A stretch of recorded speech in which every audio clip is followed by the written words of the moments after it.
In the waters between Somalia and Kenya, a line barely visible on any map has triggered one of Africa's most consequential territorial showdowns. Beneath these waves lie potentially billions of barrels of oil and trillions of cubic feet of gas.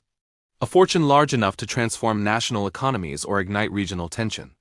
Today, we're breaking down the legal war over trillion-dollar borders, the maritime dispute between Somalia and Kenya, and how the International Court of Justice redrew the map of the Indian Ocean. For decades, this frontier, a 38,000 square mile slice of ocean, went largely unnoticed. But as seismic surveys and exploratory drilling confirmed massive hydrocarbon deposits in nearby Mozambique and Tanzania, both Nairobi and Mogadishu suddenly looked seaward. Kenya claimed that the maritime boundary should run east along a line of latitude, mirroring how its land border meets the sea. Somalia disagreed, insisting the boundary should continue southeast, following an equidistant line from the coast. This small geometric disagreement created a triangular zone, rich in oil, gas, and fishing grounds, and set the stage for a billion-dollar diplomatic collision. Initially, both nations tried negotiation. A 2009 Memorandum of Understanding promised a peaceful settlement, but talks broke down 5 years later.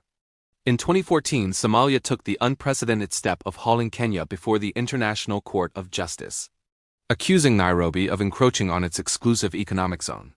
7 years later, in October 2021, the ICJ delivered its long-awaited judgment. The court largely sided with Somalia, dismissing Kenya's latitude claim and redrawing the maritime boundary to extend diagonally southeast. The new line assigned roughly 92,000 square kilometers of disputed ocean territory to Somalia, an area believed to contain up to 3.7 billion barrels of oil and more than 10 trillion cubic feet of gas. Kenya's response? Outright rejection. The government accused the court of bias and questioned its jurisdiction.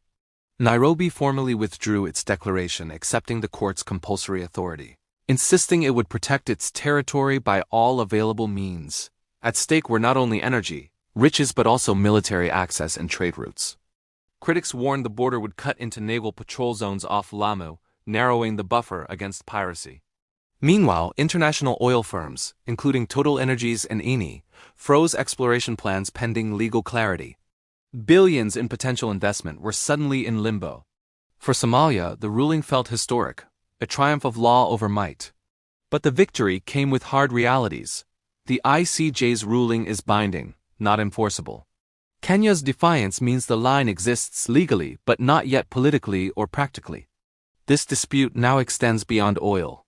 It's about geopolitical alignment in an increasingly militarized Indian Ocean. Kenya has grown closer to the United States, designated a major non-NATO ally in 2024, strengthening its defense at Manda Bay. Somalia, meanwhile, has deepened military cooperation with Turkey and Saudi Arabia.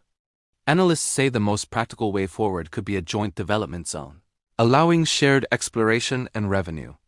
Ultimately, the Somalia-Kenya maritime dispute is about how nations define sovereignty in an era where underwater wealth equals power.